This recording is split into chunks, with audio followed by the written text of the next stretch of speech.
जय हिंद, वंदे मातरम। स्वागत है आप सभी का आपके अपना YouTube channel GCCP by AKMR पर।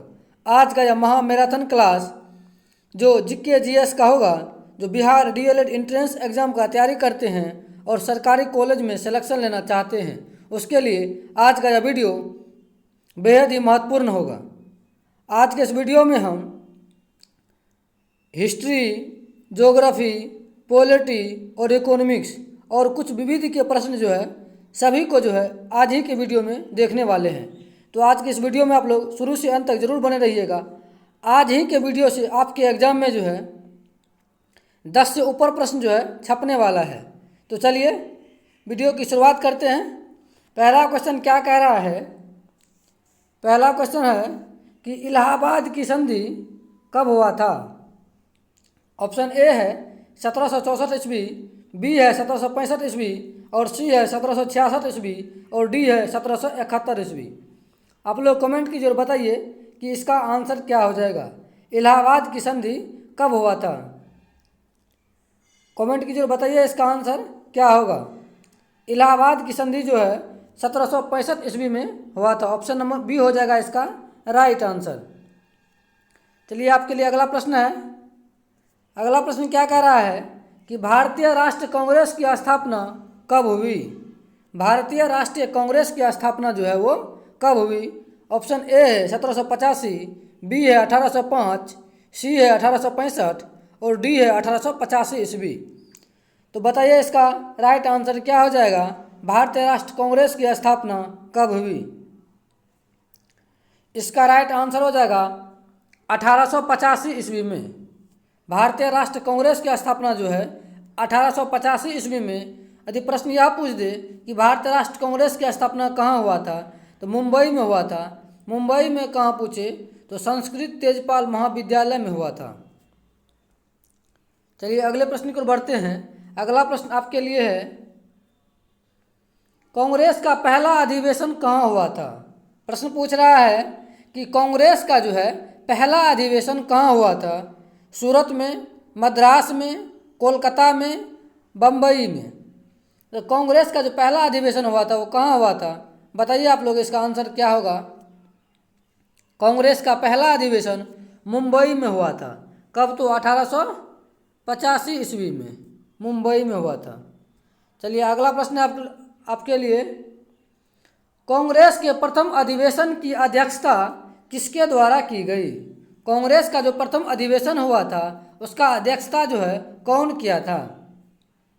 दादा भाई नौरोजी, WC बनर्जी, सुरेंद्र नाथ बनर्जी, एनी बेसेंट। इसका राइट आंसर क्या हो जाएगा? आप लोग बताइए, इसका आंसर कीजिए कि कांग्रेस के प्रथम अधिवेशन की अध्यक्षता जो है वो किसके द्वारा किया गया था? तो इसका राइट आंसर हो जाएगा WC बनर्जी के द्वारा। WC बनर्जी के द्वारा जो है अध्यक्षता किया गया था। अगला प्रश्न आप लोगों के लिए, अगला प्रश्न क्या कह रहा है कि महात्मा गांधी भारतीय राष्ट्र कांग्रेस के किस अधिवेशन में अध्यक्ष थे? प्रश्न पूछ रहा है कि महात्मा गांधी जो है भारतीय राष्ट्र कांग्रेस के किस अधिवेशन में अध्यक्ष चुने गए थे? इसका राइट आंसर क्या होगा? कमेंट की जरूर बताइए आप लोग। पहला है बेलगांव अधिवेशन, दूसरा है कानपुर अधिवेशन, तीसरा है मद्रास अधिवेशन और चौथा है लाहौर अधिवेशन।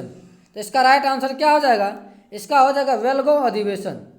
महात्मा गांधी जो है 1924 ईस्वी में बेलगांव अधिवेशन में जो है भारतीय राष्ट्र कांग्रेस के अध्यक्ष चुने गए थे। मात्र एक ही अधिवेशन में जो है महात्मा गांधी जो है भारतीय राष्ट्र कांग्रेस के अध्यक्ष रहे थे। वो कौन है? तो बेलगांव अधिवेशन में। पूछे कब? तो 1924 ईस्वी में। याद रखिएगा, यह प्रश्न पूछा जा सकता है आपसे। अगले प्रश्न को बढ़ते हैं। अगला प्रश्न क्या कह रहा है कि गांधी जी दक्षिण अफ्रीका कब गए थे? प्रश्न पूछ रहा है कि गांधी जी जो है वो दक्षिण अफ्रीका कब गए थे? ऑप्शन ए है 1873 ईस्वी, बी है 1893 ईस्वी, 1903 ईस्वी या 1913 ईस्वी। इसका राइट आंसर क्या हो जाएगा? गांधी जी दक्षिण अफ्रीका कब गए थे? इसका राइट आंसर हो जाएगा 1893 ईस्वी में। ऑप्शन नंबर बी हो जाएगा इसका राइट आंसर। चलिए अगले प्रश्न को बढ़ते हैं। अगला प्रश्न है, गांधी जी दक्षिण अफ्रीका से भारत कब लौटे थे? गांधी जी जो है दक्षिण अफ्रीका कब गए? 1893 ईस्वी को। और दक्षिण अफ्रीका से भारत कब लौटे, वह प्रश्न पूछा जा रहा है आपसे। ऑप्शन ए में 1913, बी है 1915, सी है 1919 और डी है 1922 ईस्वी। तो गांधी जी जो है भारत लौटे थे तो 1915 ईस्वी में। ऑप्शन नंबर बी हो जाएगा इसका राइट आंसर। यदि आपसे डेट पूछ दे तो हो जाएगा 9 जनवरी 1915 ईस्वी को। 9 जनवरी 1915 ईस्वी को गांधी जी के भारत लौटने के उपलक्ष्य में ही जो है गांधी जी जो 9 जनवरी 1915 ईस्वी को भारत आए थे, उसी दिन जो है 9 जनवरी को ही प्रवासी भारतीय दिवस के रूप में 9 जनवरी को मनाया जाता है। आपसे प्रश्न पूछा जा सकता है कि प्रवासी भारतीय दिवस कब मनाया जाता है, तो इसका आंसर हो जाएगा 9 जनवरी को मनाया जाता है प्रवासी भारतीय दिवस। अगले प्रश्न को बढ़ते हैं। अगला प्रश्न क्या कह रहा है, भारत के प्रथम अंग्रेज अध्यक्ष कौन थे? कांग्रेस के प्रथम अंग्रेज अध्यक्ष कौन थे? कांग्रेस का जो है वो प्रथम अंग्रेज अध्यक्ष कौन बने थे? इसका राइट आंसर क्या होगा, आप लोग कमेंट की जरूर बताइए। Sir William Wedderburn, Alfred Webb, Sir Henry Cotton, George Yule. तो यह जो कांग्रेस का जो प्रथम अध्यक्ष चुने गए थे अंग्रेज में, वो थे जॉर्ज यूले। इसका हो जाएगा ऑप्शन नंबर डी इसका राइट आंसर। चलिए अगले प्रश्न को बढ़ते हैं। अगला प्रश्न है कि कांग्रेस के प्रथम मुस्लिम अध्यक्ष कौन थे? प्रश्न आपसे पूछा जा सकता है कि कांग्रेस के प्रथम मुस्लिम अध्यक्ष कौन चुने गए थे, तो इसका राइट आंसर क्या हो जाएगा? कांग्रेस के जो प्रथम मुस्लिम अध्यक्ष चुने गए थे वो हो जाएगा इसका बदरुद्दीन तैयब जी। ऑप्शन नंबर डी हो जाएगा इसका राइट आंसर। चलिए अगले प्रश्न को बढ़ते हैं। अगला प्रश्न है, स्वदेशी आंदोलन कब प्रारंभ हुआ था? स्वदेशी आंदोलन कब प्रारंभ हुआ था? 1893 ईस्वी, 1905 ईस्वी, 1915 ईस्वी और 1916 ईस्वी। तो स्वदेशी आंदोलन जो है वो कब प्रारंभ हुआ था, बताइए इसका आंसर क्या हो जाएगा? आंसर कीजिए आप लोग। स्वदेशी आंदोलन जो है वो 1905 ईस्वी में प्रारंभ हुआ था।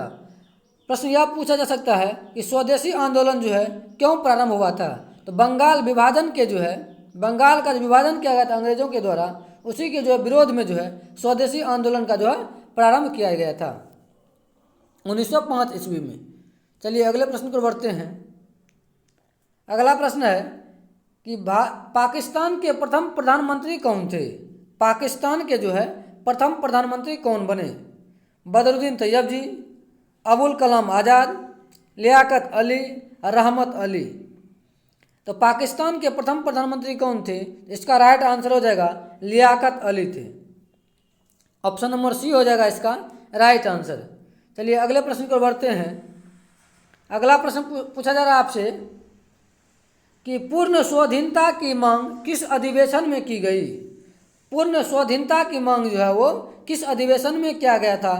लाहौर अधिवेशन में, मद्रास अधिवेशन कि कोलकाता अधिवेशन कि बेलगांव अधिवेशन? पूर्ण स्वाधीनता की मांग जो किया गया था वो किया गया था किस में? तो लाहौर अधिवेशन में। कब? तो 1929 ईस्वी को लाहौर अधिवेशन में। यदि आपसे प्रश्न यह पूछा जा सकता है कि लाहौर अधिवेशन के अध्यक्षता किसने किया था, तो जवाहरलाल नेहरू ने किया था।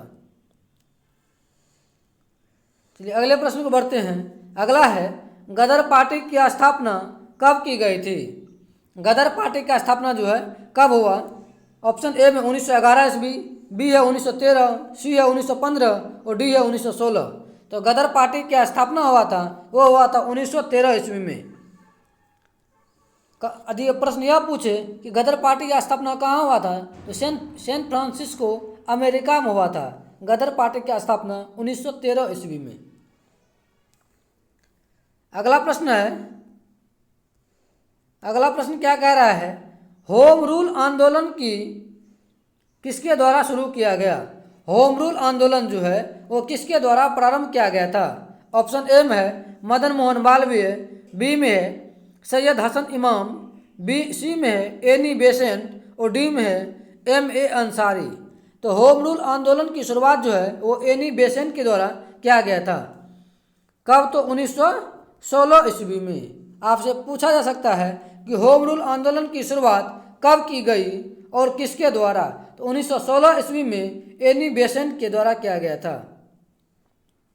अगले प्रश्न को बढ़ते हैं।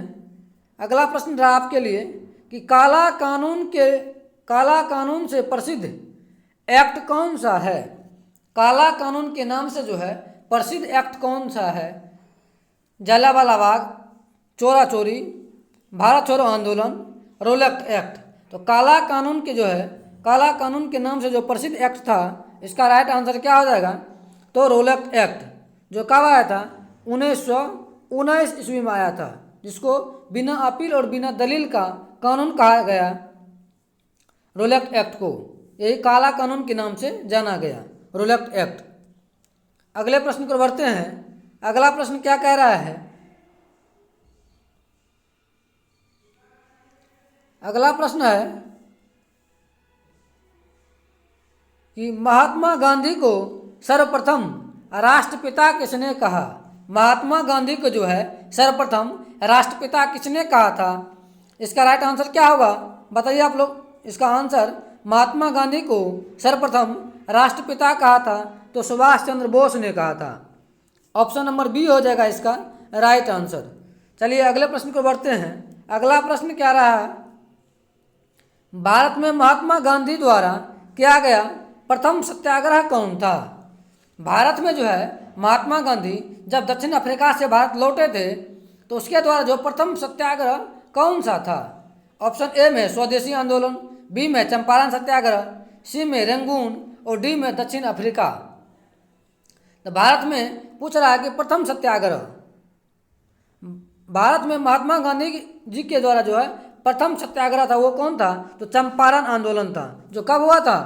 1917 ईस्वी में। आपसे प्रश्न पूछा जा सकता है कि चंपारण सत्याग्रह कब हुई? तो इसका राइट आंसर हो जाएगा 1917 ईस्वी में। कहाँ? तो चंपारण में हुआ था। किसके द्वारा? तो महात्मा गांधी के द्वारा। यदि आपसे यह प्रश्न पूछा जा सकता है कि चंपारण आने के लिए जो है महात्मा गांधी को कौन निमंत्रण दिए थे? तो राजकुमार शुक्ल ने, एक किसान के नेता थे राजकुमार शुक्ल।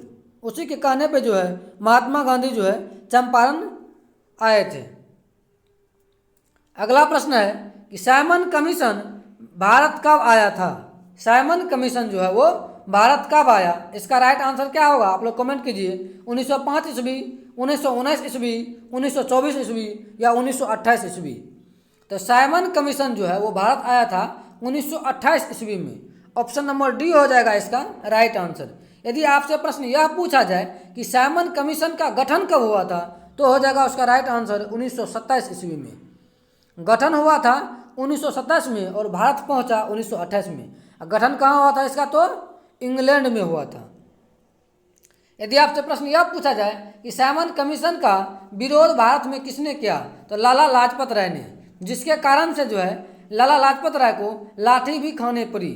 और उसके बाद जो है यही साइमन कमीशन के विरोध में जो है लाला लाजपत राय को कई लाठियां बरसाई गई पीठ पे, जिसके कारण से उसकी कुछ दिन के बाद जो मृत्यु हो गई थी लाला लाजपत राय की। आपसे प्रश्न पूछा जा सकता है, याद रखिएगा। चलिए अगले प्रश्न को बढ़ते हैं। अगला प्रश्न है कि क्रिप्स मिशन भारत कब आया? क्रिप्स मिशन जो है भारत कब आया था? तो इसका राइट आंसर क्या हो जाएगा? क्रिप्स मिशन जो है 1942 ईस्वी में भारत आया, 1942 ईस्वी में। चलिए अगले प्रश्न को बढ़ते हैं। अगला प्रश्न है कि सबसे पहले भारत कौन आए थे? डच आए कि पुर्तगाली आए कि अंग्रेज आए कि फ्रांसीसी आए? तो भारत में जो सबसे पहले आए थे कौन? तो पुर्तगाली ही आए थे। चलिए अगले प्रश्न को बढ़ते हैं। अगला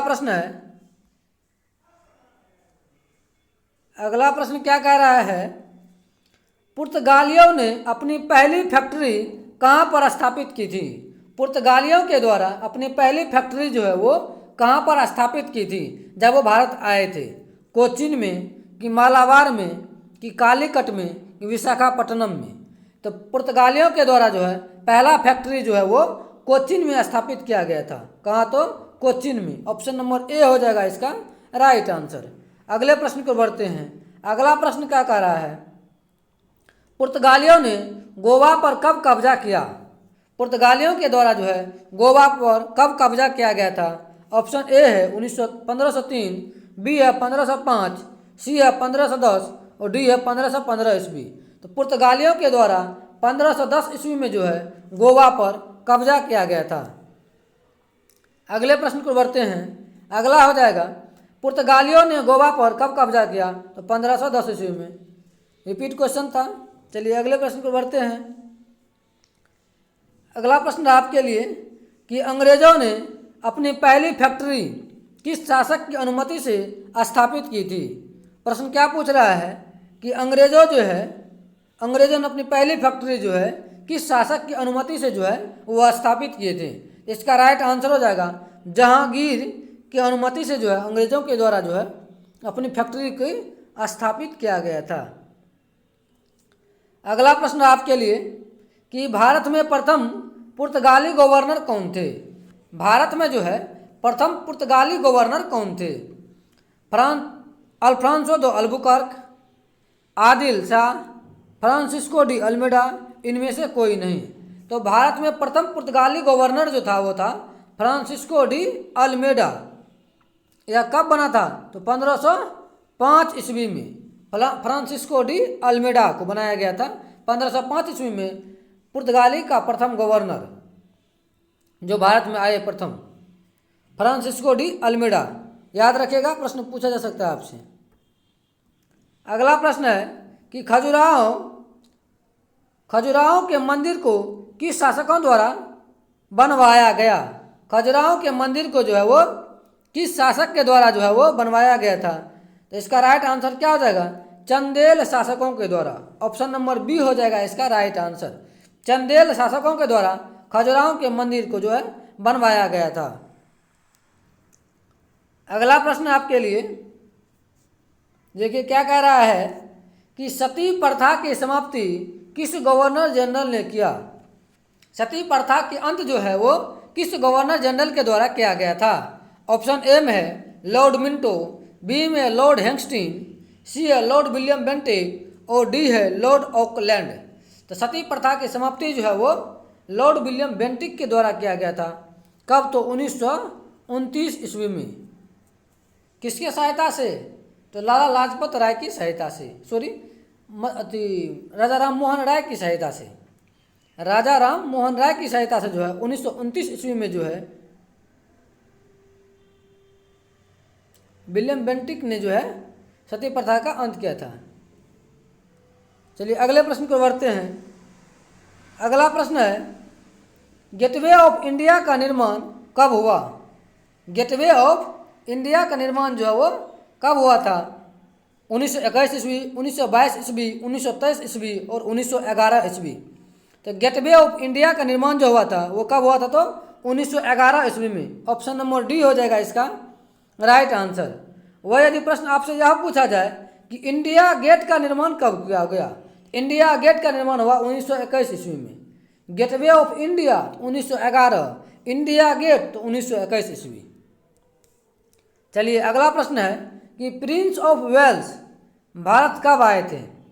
प्रिंस ऑफ वेल्स जो है 1921 ईस्वी में भारत आए थे और इसी के आने की खुशी में जो है इंडिया गेट का निर्माण किया गया था 1921 ईस्वी में। चलिए अगले प्रश्न को बढ़ते हैं। अगला प्रश्न है कोणार्क के सूर्य मंदिर को किसने बनवाया? कोणार्क के सूर्य मंदिर का निर्माण जो है वो किसने करवाया? इसका राइट आंसर क्या होगा? आप लोग कमेंट की जरूर बताइए कि कोणार्क के सूर्य मंदिर का निर्माण किसके द्वारा करवाया गया था?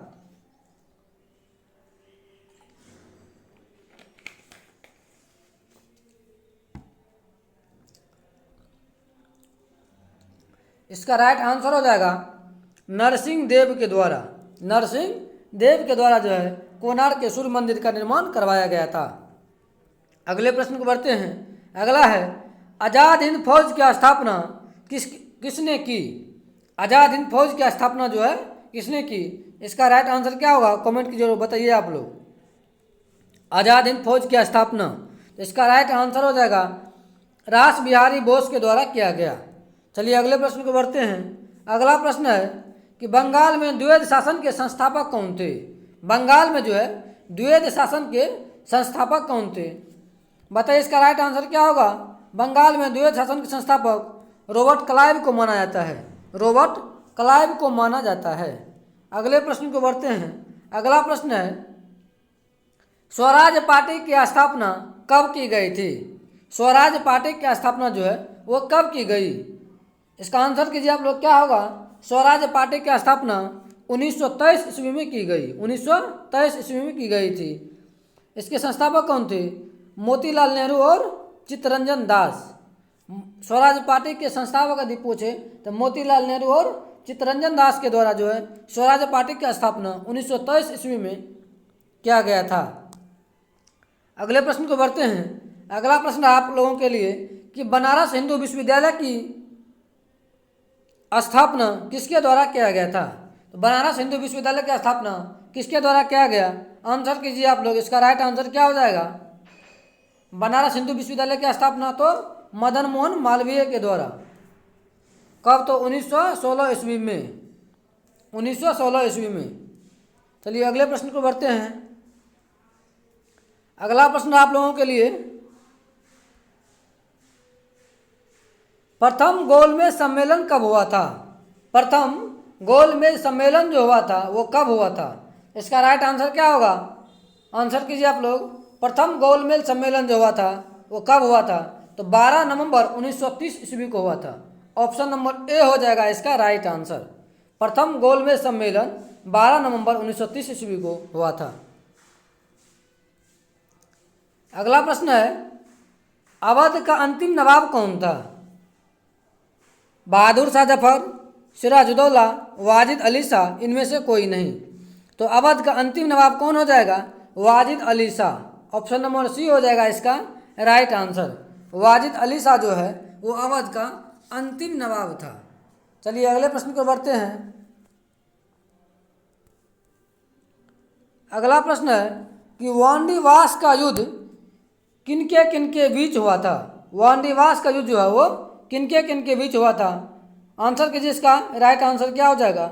वांडीवास का युद्ध जो है वो अंग्रेज और फ्रांसीसी के बीच हुआ था। ऑप्शन नंबर डी हो जाएगा इसका राइट आंसर। अगले प्रश्न को बढ़ते हैं। अगला क्या कह रहा है?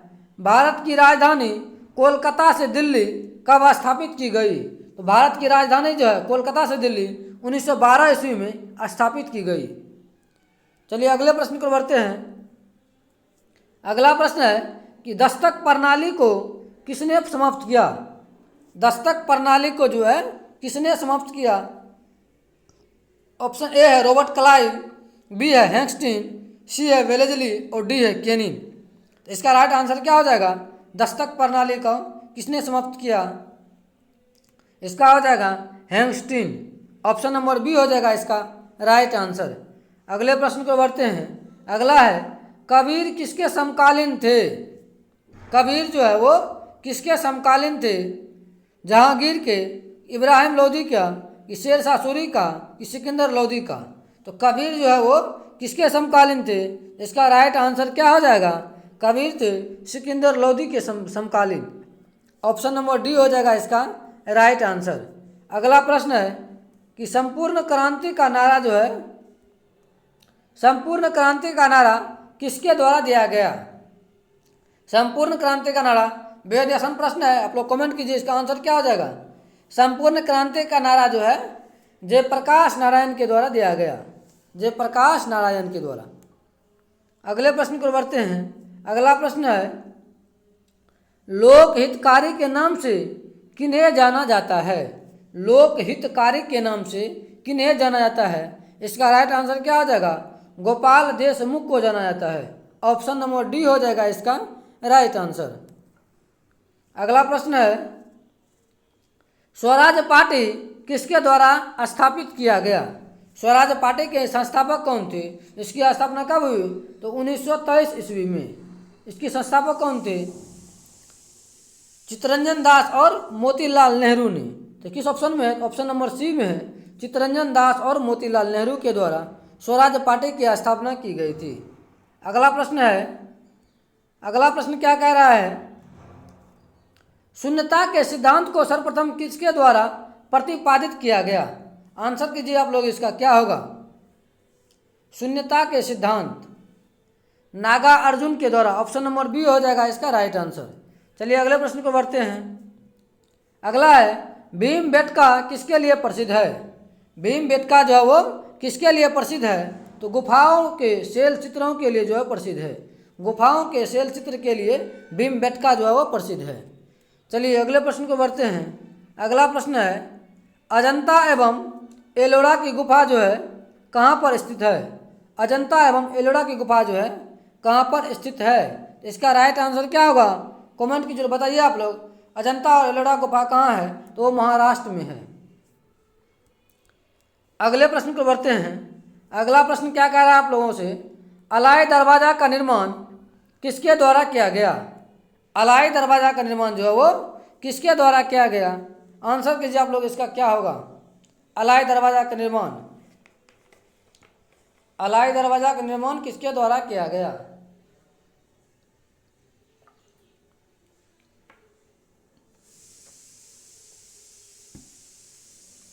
इसका हो जाएगा अलाउद्दीन खिलजी के द्वारा। चलिए अगले प्रश्न को बढ़ते हैं। अगला प्रश्न आप लोगों के लिए, अंकोर वाट मंदिर का निर्माण किस शासक ने किया? अंकोर वाट मंदिर का निर्माण जो है वो किस शासक ने किया? आंसर कीजिए आप लोग, इसका क्या हो जाएगा?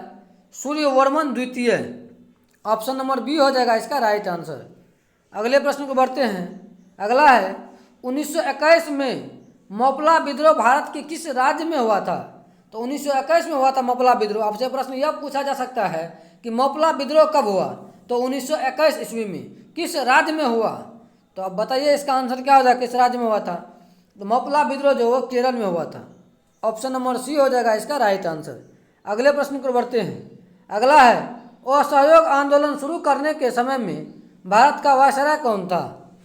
असहयोग आंदोलन शुरू करने के समय में जो है वो भारत का वायसराय कौन था? इसका राइट आंसर क्या होगा आप लोग बताइए?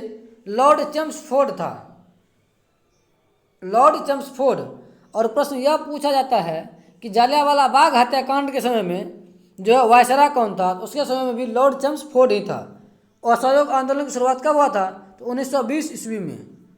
ठीक, जलियांवाला बाग हत्याकांड 1919 में। उस समय जो है का गवर्नर या वायसराय कौन था? तो चेम्सफोर्ड था, लॉर्ड चेम्सफोर्ड। चलिए अगले प्रश्न को बढ़ते हैं। अगला प्रश्न आप लोगों के लिए स्क्रीन पे है, इल्बर्ट विधेयक को किस वायसराय ने प्रस्तुत किया? इल्बर्ट विधेयक को किस वायसराय के द्वारा प्रस्तुत किया गया? तो इसका राइट आंसर क्या होगा बताइए? इसका आंसर क्या हो जाएगा? इल्बर्ट विधेयक जो है वो लॉर्ड रिपन के द्वारा।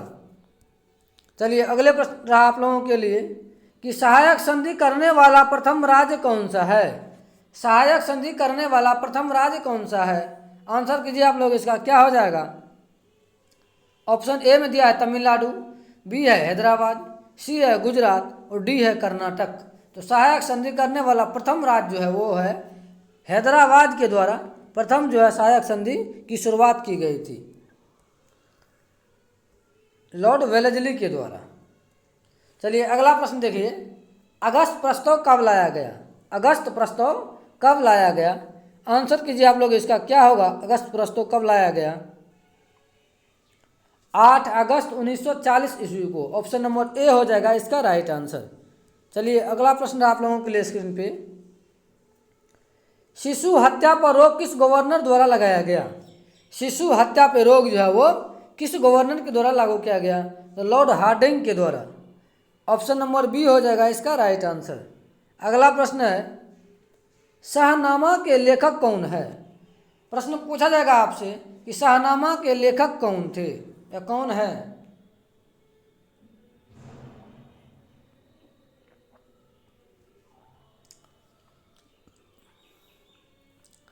इसका आंसर हो जाएगा फिरदौसी। शाहनामा के लेखक कौन है? तो फिरदौसी है। अगला प्रश्न है, स्वप्नवास वादता की रचना किसके द्वारा की गई? स्वप्नवास वादता की रचना किसके द्वारा की गई? इसका राइट आंसर हो जाएगा भास के द्वारा। ऑप्शन नंबर बी हो जाएगा इसका राइट आंसर। अगला प्रश्न है, अगला कह रहा है वर्मा कब स्वतंत्र हुआ था? वर्मा जो है वो कब स्वतंत्र हुआ? तो इसका राइट आंसर हो जाएगा 1948 ईस्वी में। ऑप्शन नंबर सी हो जाएगा इसका राइट आंसर। अगला प्रश्न है, इंग्लैंड में गौरवपूर्ण क्रांति कब हुई थी? इंग्लैंड में जो है गौरवपूर्ण क्रांति की शुरुआत कब हुई? तो इसका राइट आंसर क्या हो जाएगा गौरवपूर्ण क्रांति में? 1688 ईस्वी में। ऑप्शन नंबर बी हो जाएगा इसका राइट आंसर। चलिए अगला प्रश्न है कि धर्म सुधार आंदोलन के प्रवर्तक कौन है? धर्म सुधार आंदोलन के प्रवर्तक कौन है? राजा राम मोहन राय, विवेकानंद, दयाराम सरस्वती, मार्टिन लूथर। तो इसका राइट आंसर क्या हो जाएगा? मार्टिन लूथर किंग जूनियर जो था वो धर्म सुधार आंदोलन के प्रवर्तक माने जाते हैं, मार्टिन लूथर किंग। अगला प्रश्न है, अगला प्रश्न क्या रहा आप लोगों के लिए? प्रथम विश्व युद्ध के समय अमेरिका के राष्ट्रपति कौन थे? जिस समय प्रथम विश्व युद्ध हो रहा था उस समय जो है अमेरिका के प्रथम राष्ट्रपति कौन था? वुड्रो विल्सन था, वुड्रो विल्सन था। ऑप्शन नंबर बी हो जाएगा इसका राइट आंसर। अगले प्रश्न को बढ़ते हैं। अगला प्रश्न है, द्वितीय विश्व युद्ध के समय ब्रिटेन का प्रधानमंत्री कौन थे? द्वितीय विश्व युद्ध जो हो रहा था उस समय ब्रिटेन का प्रधानमंत्री कौन था? बताइए, इसका आंसर कीजिए आप लोग, क्या होगा? इसका राइट आंसर हो जाएगा Winston Churchill. Option number D हो जाएगा इसका राइट आंसर। अगला प्रश्न है, द्वितीय विश्व युद्ध के समय अमेरिका के राष्ट्रपति कौन थे? जिस समय में द्वितीय विश्व युद्ध हो रहा था उस समय अमेरिका के राष्ट्रपति कौन थे? कमेंट कीजिए आप लोग, क्या होगा इसका राइट आंसर? तो अमेरिका के राष्ट्रपति जो है द्वितीय विश्व युद्ध के समय था रूजवेल्ट। ऑप्शन नंबर सी हो जाएगा इसका राइट आंसर।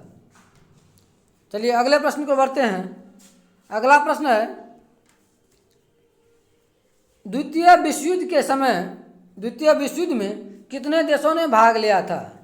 द्वितीय विश्व युद्ध जो हो रहा था कब से कब के बीच जो है 1939 1945 ईस्वी के बीच हुआ था। कब से कब तक पूछा जाएगा? 1939 से लेकर के 1945 के बीच जो है द्वितीय विश्व युद्ध हुआ। द्वितीय विश्व युद्ध में जो है कितने देशों ने भाग लिया था? इसका राइट आंसर क्या होगा? 61 देशों ने जो है भाग लिया था। ऑप्शन नंबर बी हो जाएगा इसका राइट आंसर। चलिए अगले प्रश्न को बढ़ते हैं। अगला है, द्वितीय विश्व युद्ध में मित्र राष्ट्रों द्वारा पराजित अंतिम देश कौन था? द्वितीय विश्व युद्ध में जो है मित्र राष्ट्रों के द्वारा जो है पराजित अंतिम देश कौन था? इसका राइट आंसर क्या हो जाएगा? जापान था। चलिए अगले प्रश्न को बढ़ते हैं। अगला प्रश्न आप लोगों के लिए स्क्रीन पे, द्वितीय विश्व युद्ध के शुरू होने के समय भारत का वायसराय कौन था? जिस समय द्वितीय विश्व युद्ध शुरू हो रहा था उस समय पूछ रहा है कि भारत का वायसराय कौन था। यानी कि 1939 में जो प्रारंभ हुआ तो 1939 ईस्वी के समय में जो है भारत में वायसराय कौन था? तो इसका राइट आंसर हो जाएगा उस समय जो था लॉर्ड लिनलिथ गो था। ऑप्शन नंबर सी हो जाएगा इसका राइट आंसर। चलिए अगले प्रश्न को बढ़ते हैं।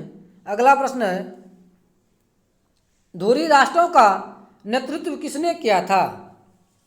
धुरी जो राष्ट्र था द्वितीय विश्व युद्ध के समय या प्रथम विश्व युद्ध के समय जो है दो गुटों में बटा हुआ था, एक मित्र राष्ट्र और एक धुरी राष्ट्र। तो धुरी राष्ट्र का नेतृत्व कौन कर रहा था वह प्रश्न आपसे पूछा जा रहा है। तो धुरी राष्ट्र का जो नेतृत्व कर रहा था वो था जर्मनी के द्वारा। ऑप्शन नंबर ए हो जाएगा इसका राइट आंसर। चलिए अगले प्रश्न को बढ़ते हैं। अगला प्रश्न है, पुनर्जागरण का अग्रदूत किसे माना जाता है? पुनर्जागरण का जो है अग्रदूत जो है वो किसे माना जाता है? तो इसका राइट आंसर क्या हो जाएगा? पुनर्जागरण का अग्रदूत के रूप में दांते को माना जाते हैं। ऑप्शन नंबर ए हो जाएगा इसका राइट आंसर। अगला प्रश्न है, मेडोना चित्र के चित्रकार कौन थे? मेडोना चित्र के चित्रकार कौन थे? ऑप्शन ए में पेट्रोव, बी में स्टालिन, सी में एडम्स और डी में राफेल। तो इसका राइट आंसर क्या होगा? आप लोग कमेंट की जरूर बताइए। मेडोना चित्र के चित्रकार कौन थे? इसका राइट आंसर हो जाएगा राफेल। ऑप्शन नंबर डी हो जाएगा इसका राइट आंसर। अगले प्रश्न को बढ़ते हैं। अगला प्रश्न रहा, मानववाद के संस्थापक कौन थे? मानववाद के संस्थापक कौन थे? इसका राइट आंसर क्या होगा? आंसर कीजिए आप लोग। मानववाद के संस्थापक जो है वो पेट्रोव को माने जाते हैं। ऑप्शन नंबर बी हो जाएगा इसका राइट आंसर। अगला प्रश्न है, रूस का अंतिम जार कौन था? रूस का जो है अंतिम जार, जार मतलब शासक, तो रूस का अंतिम शासक कौन था? तो इसका राइट आंसर हो जाएगा निकोलस द्वितीय जो है रूस का अंतिम शासक था। चलिए अगले प्रश्न पर बढ़ते हैं। अगला प्रश्न है, फ्रांस की क्रांति किसके शासनकाल में हुई थी? फ्रांस की क्रांति जो है वो किसके शासनकाल में प्रारंभ हुई थी? इसका राइट आंसर हो जाएगा लुई 16वां। ऑप्शन नंबर ए हो जाएगा इसका राइट आंसर। कुछ प्रश्न और है जो इतिहास के, उसके बाद जो है जस्ट भूगोल का प्रश्न जो है वो प्रारंभ हो जाएगा। तो आप लोग शुरू से अंत तक बने रहिए वीडियो में। आज का सेशन बहुत ही लाजवाब होने वाला है। यहाँ से आपके एग्जाम में जो है 10 से 15 प्रश्न जो है हूबहू देखने के लिए मिलेगा, हूबहू छपेगा आपके प्रश्न, आपके एग्जामों में यह प्रश्न। इसीलिए आप लोग ध्यान से देखिए, वीडियो को समझिए। एक बार नहीं 2 बार देख लीजिए। एग्जाम में जाने से पहले 1 रोज पहले रिवीजन कर लीजिए वीडियो के माध्यम से, ताकि कहीं से कोई दिक्कत जो है आपको नहीं आवे। चलिए अगले प्रश्न को बढ़ते हैं। अगला प्रश्न है, राष्ट्रवाद का मसीहा किसे कहा जाता है? राष्ट्रवाद का जो है मसीहा वो किसे कहा जाता है? तो इसका राइट आंसर क्या हो जाएगा? नेपोलियन को कहा जाता है। राष्ट्रवाद का मसीहा जो है वो नेपोलियन को कहा जाता है। चलिए अगले प्रश्न को बढ़ते हैं। अगला प्रश्न रहा कि इंग्लैंड को वर्णियों का देश किसने कहा? इंग्लैंड को जो है वर्णियों का देश जो है, सॉरी वनियों का देश यहाँ लिखा हुआ, वनियों का देश किसने कहा? इंग्लैंड को जो है वनियों का देश जो है वो किसने कहा था? इसका राइट आंसर क्या हो जाएगा? नेपोलियन ने कहा था। क्योंकि इंग्लैंड के जो है बहुत व्यापारी जो है बहुत सारे देश में गए हुए थे, भारत में भी आए, अन्य सारे देशों में भी गए। इसीलिए जो है इंग्लैंड को जो है नेपोलियन के द्वारा जो है बनियों का देश जो है कहा गया था। अगला प्रश्न है, लाल सेना का गठन किसने किया था? लाला सेना यहाँ लिखा हुआ, यहाँ होगा लाल सेना। लाल सेना का गठन जो है किसने किया था? तो लाल सेना का गठन जो है वो क्या था? ट्रॉट्स्की ने। ऑप्शन नंबर डी हो जाएगा इसका राइट आंसर। लाल सेना का गठन जो है ट्रॉट्स्की के द्वारा जो है किया गया था। चलिए अगले प्रश्न पर बढ़ते हैं। अगला प्रश्न रहा आप लोगों के लिए स्क्रीन पे, मोनालिसा के चित्रकार कौन थे? बताइए, इसका आंसर कीजिए। मोनालिसा के चित्रकार कौन थे? इसका राइट आंसर क्या हो जाएगा? मोनालिसा के चित्रकार थे Leonardo da Vinci. Option number A हो जाएगा इसका राइट आंसर। अगले प्रश्न को बढ़ते हैं। अगला प्रश्न है, फ्यूहरर के नाम से कौन जाना जाता है? फ्यूहरर के नाम से जो है एडोल्फ हिटलर को जाना जाता है। ऑप्शन नंबर सी हो जाएगा इसका राइट आंसर। अगला प्रश्न रहा,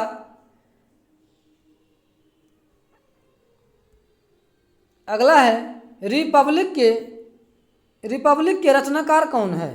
रिपब्लिक के रचनाकार जो वो है प्लेटो। ऑप्शन नंबर डी हो जाएगा इसका राइट आंसर। अगला प्रश्न है, इटली के पुनर्जागरण के कवि कौन थे?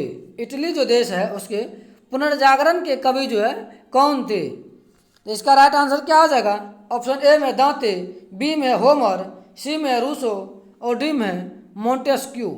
तो इटली के पुनर्जागरण के कवि के रूप में जो है कौन जाने जाते हैं? तो जाने जाते हैं दांते। ऑप्शन नंबर ए हो जाएगा इसका राइट आंसर। अब यहाँ से जो है भूगोल के प्रश्न को देखेंगे।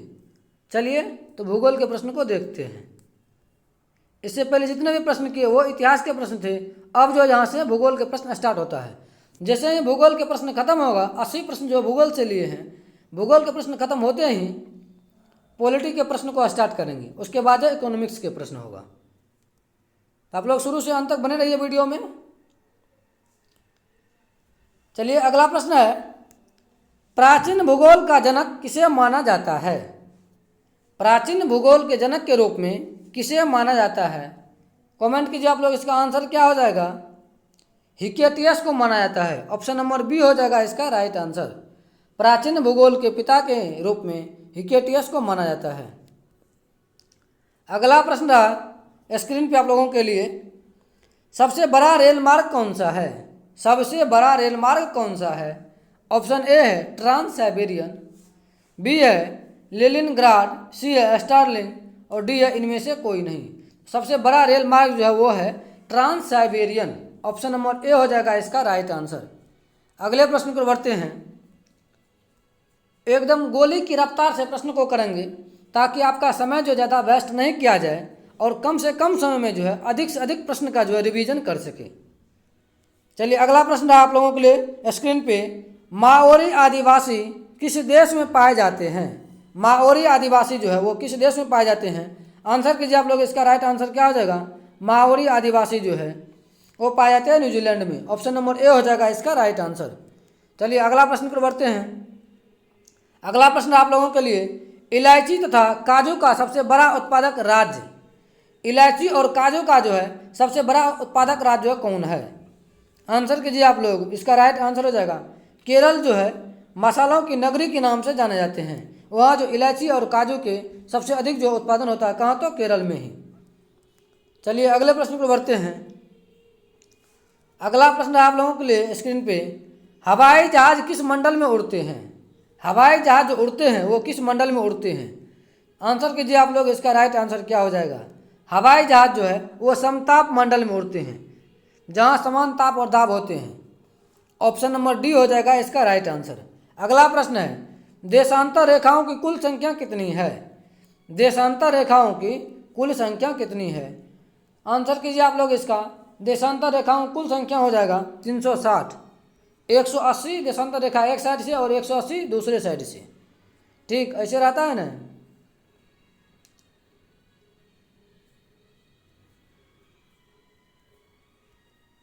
तो हो गया 180 इस साइड से और 180 इसके बैक साइड से, यानी कि 360 होती है देशांतर रेखा है।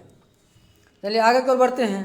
अगला प्रश्न रहा स्क्रीन पे आप लोगों के लिए। इसका आंसर कीजिए कि काली मिट्टी का निर्माण किस चट्टान से हुआ है?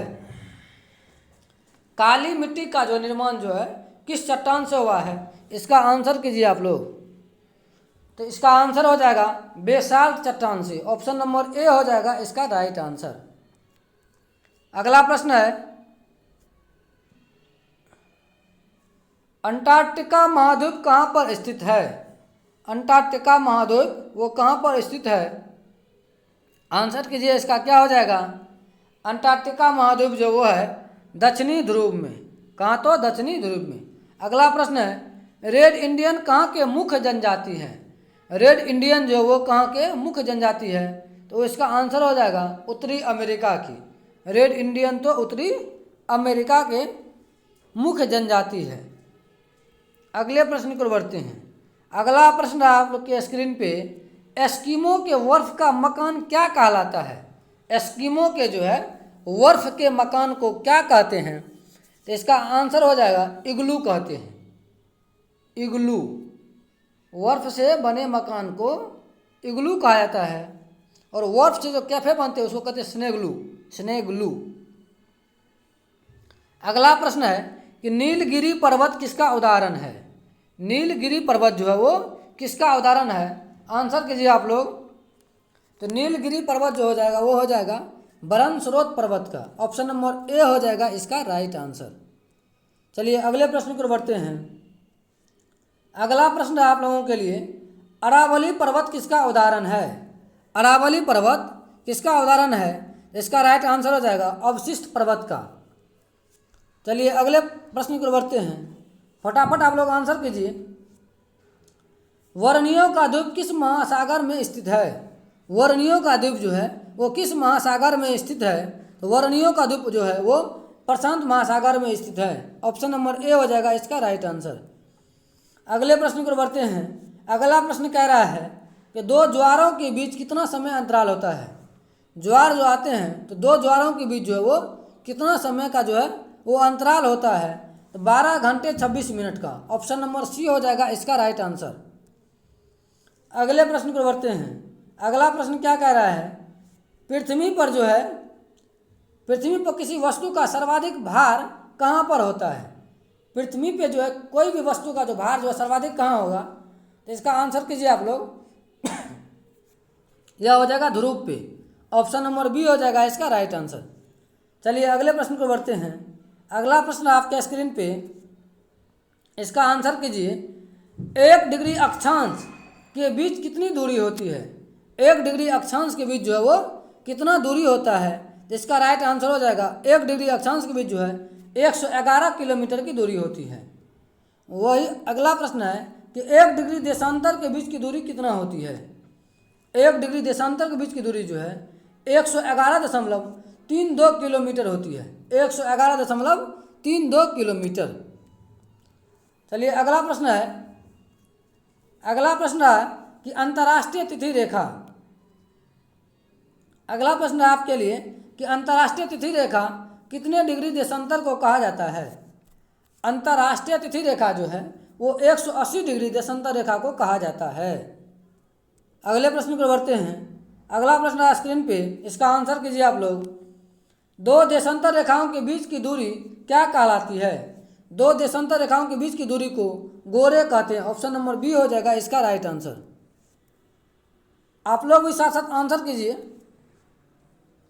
भूमध्यसागरीय जलवायु किसके लिए उपयुक्त है? बताइए इसका आंसर क्या होगा। भूमध्यसागरीय जलवायु जो है किसके लिए जो है उपयुक्त माने जाते हैं? भूमध्यसागरीय जलवायु जो फलों के लिए। ऑप्शन नंबर सी हो जाएगा इसका राइट आंसर। अगले प्रश्न को बढ़ते हैं। अगला प्रश्न है स्क्रीन पे, भूमध्यसागरीय कुंजी कौन कहलाती है? भूमध्यसागरीय कुंजी जो है कौन कहलाती है? तो इसका आंसर क्या हो जाएगा? जिब्राल्टर जल संधि। भूमध्यसागरीय कुंजी जो है, भूमध्य सागर की जो कुंजी कहा जाता है वो कहते हैं जिब्राल्टर जल संधि को। ऑप्शन नंबर ए हो जाएगा इसका राइट आंसर। अगले प्रश्न को बढ़ते हैं। अगला प्रश्न रहा, हीरा की खान सबसे ज़्यादा कहाँ पर है? हीरा की खान जो है वो सबसे ज़्यादा जो है वो कहाँ पर है? आंसर कीजिए आप लोग। हीरा की खान कहाँ है सबसे ज़्यादा? तो किम्बरले में है। ऑप्शन नंबर बी हो जाएगा इसका राइट आंसर। अगले प्रश्न को बढ़ते हैं। अगला प्रश्न आपके स्क्रीन पे आपके लिए कि विश्व में सोने की खान कहाँ पर स्थित है? विश्व में जो है सोने की खान जो है वो कहाँ पर स्थित है? तो जोहान्सबर्ग में है। ऑप्शन नंबर डी हो जाएगा इसका राइट आंसर। अगला प्रश्न स्क्रीन पे आपके लिए,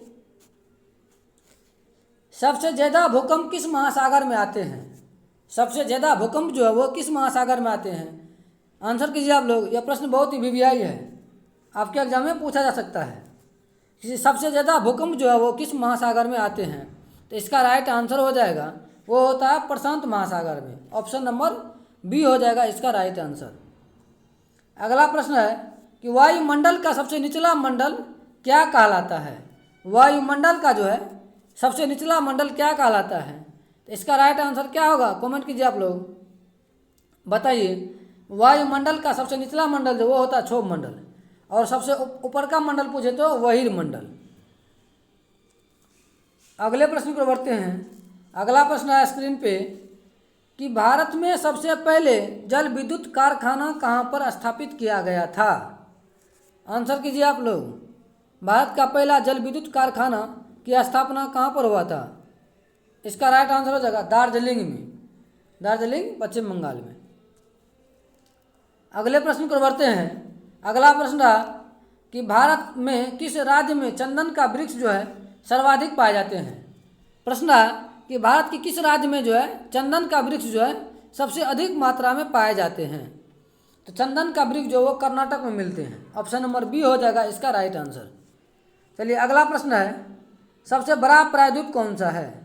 अगला प्रश्न रहा स्क्रीन पे कि सबसे बड़ा प्रायद्वीप जो है वो कौन सा है? तो उसका राइट आंसर हो जाएगा अरब प्रायद्वीप। सबसे बड़ा प्रायद्वीप जो है वो है अरब प्रायद्वीप। अगला प्रश्न रहा स्क्रीन पे, इसका आंसर कीजिए आप लोग। संसार में दिन रात कब बराबर होते हैं? संसार में जो है दिन और रात जो है वो कब बराबर होते हैं? 23 सितंबर और 21 मार्च को। ऑप्शन नंबर बी हो जाएगा इसका राइट आंसर। 23 सितंबर और 21 मार्च को दिन और रात जो है वो बराबर होते हैं, 2 दिन पूरे वर्ष भर में। चलिए अगला प्रश्न आपके लिए स्क्रीन पे, पेयरी प्रदेश का मुख्य उत्पाद क्या है? पेयरी प्रदेश का जो है मुख्य उत्पाद जो है वो क्या है? इसका आंसर कीजिए आप लोग। पेयरी प्रदेश का मुख्य उत्पाद क्या है? तो गेहूं है। अगला प्रश्न है, पानामा नहर किसको किससे जोड़ती है? पानामा नहर जो है किसको जोड़ती है? कमेंट कीजिए आप लोग, इसका आंसर क्या होगा? पानामा नहर जो है अटलांटिक और प्रशांत महासागर को आपस में जोड़ती है। ऑप्शन नंबर डी हो जाएगा इसका राइट आंसर।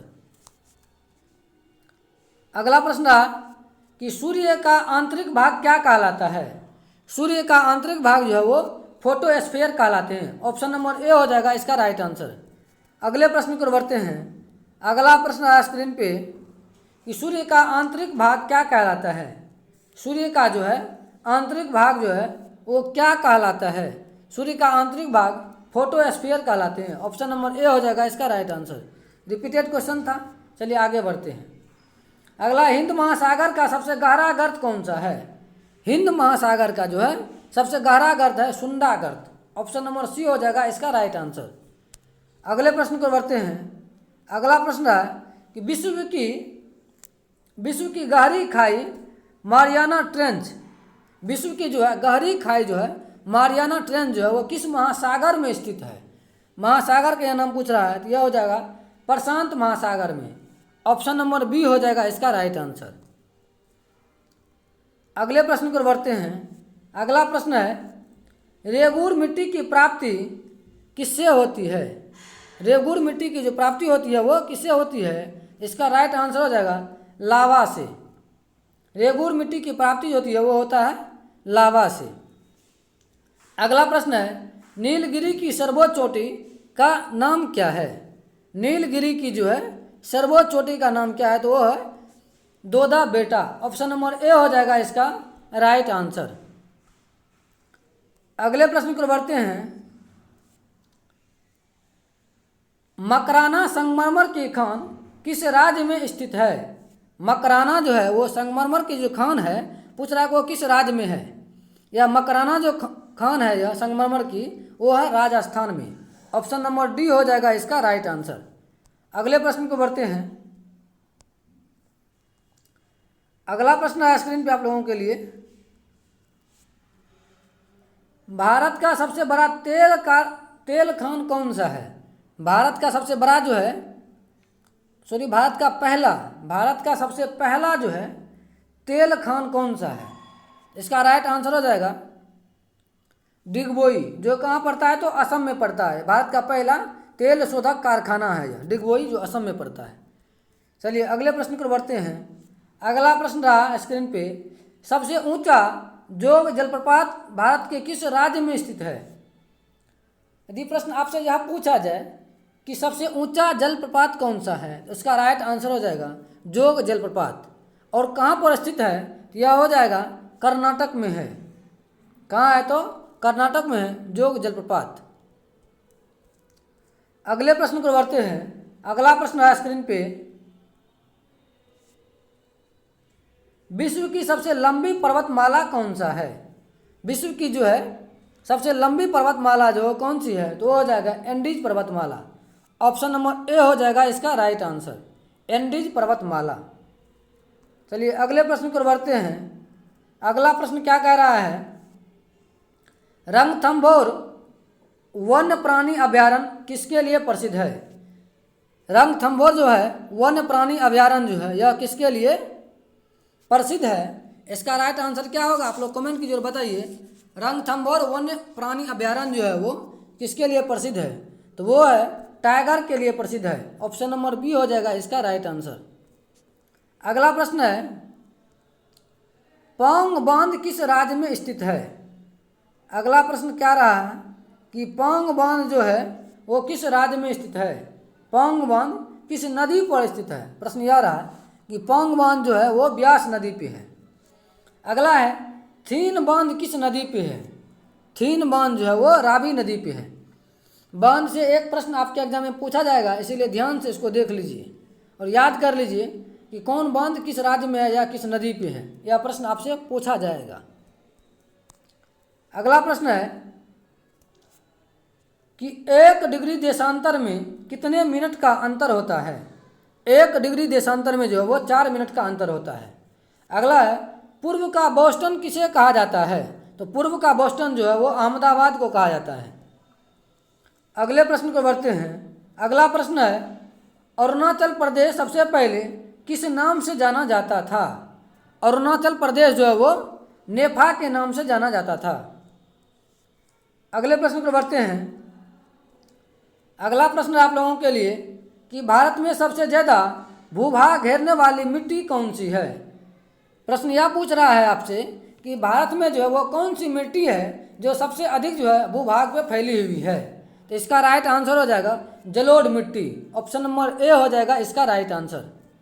चलिए अगला प्रश्न है, इसका आंसर कीजिए आप लोग। कावेरी जल विवाद किन दो राज्यों के बीच में है? कावेरी जल विवाद जो है वो किन दो राज्य के बीच में है? कर्नाटक और तमिलनाडु के बीच में है। अगले प्रश्न पर बढ़ते हैं। अगला प्रश्न है स्क्रीन पे आप लोगों के लिए, एक सींग वाला गेंडा के लिए कौन सा अभयारण्य प्रसिद्ध है? एक सींग वाले गेंडा के लिए जो है कौन सा अभयारण्य प्रसिद्ध है? तो काजीरंगा वन्यजीव अभयारण्य। कहाँ है? तो काजीरंगा वन्यजीव अभयारण्य जो है एक सींग वाले गेंडा के लिए प्रसिद्ध है, जो असम में है। अगला प्रश्न है, national would official park, national would official park किस राज्य में है? इसका तो राइट आंसर क्या हो जाएगा? राजस्थान में है। National would official park Rajasthan में है। अगले प्रश्न पर बढ़ते हैं। अगला प्रश्न क्या रहा स्क्रीन पे, सबसे उच्च कोटि का कोयला किसे माना गया है? सबसे उच्च कोटि का कोयला जो है एंथ्रासाइट को माना गया, उसके बाद जो है बिटुमिनस, उसके बाद लिग्नाइट, उसके बाद पीट। सबसे घटिया कोयला जो पीट को माना गया है। प्रश्न आपसे पूछा जाएगा सबसे निम्न प्रकार का कोयला जो है, निम्न कोटि का कोयला कौन है? तो पीट है। सबसे अच्छा तो एंथ्रासाइट है। अगले प्रश्न पर बढ़ते हैं। अगला प्रश्न है, ग्रेनाइट किस चट्टान का उदाहरण है? ग्रेनाइट जो है वो आग्नेय चट्टान का उदाहरण है। अगला प्रश्न है स्क्रीन पे, स्वेज नहर का निर्माण कब हुआ था? स्वेज नहर का निर्माण जो है वो हुआ था 1869 ईस्वी में। ऑप्शन नंबर बी हो जाएगा इसका राइट आंसर। अगला है कि स्वेज नहर का राष्ट्रीयकरण कब हुआ था? तो इसका राइट आंसर क्या होगा? स्वेज नहर का जो राष्ट्रीयकरण हुआ था वो हुआ था 1956 ईस्वी में। किसके द्वारा? तो कर्नल नासिर उस समय के प्रधानमंत्री थे, कर्नल नासिर के द्वारा। अगला प्रश्न है, पानामा नहर का निर्माण कब हुआ? पानामा नहर का निर्माण जो है 1914 ईस्वी में हुआ था। अगला है, विश्व जल दिवस कब मनाया जाता है? विश्व जल दिवस जो है वो 22 मार्च को मनाया जाता है। अगला प्रश्न है कि भारत की सबसे बड़ी जनजाति कौन है? भारत की सबसे बड़ी जनजाति कौन सी है? इसका राइट आंसर क्या होगा? कमेंट कीजिए और आप लोग बताइए कि भारत की सबसे बड़ी जनजाति जो वो कौन सी है।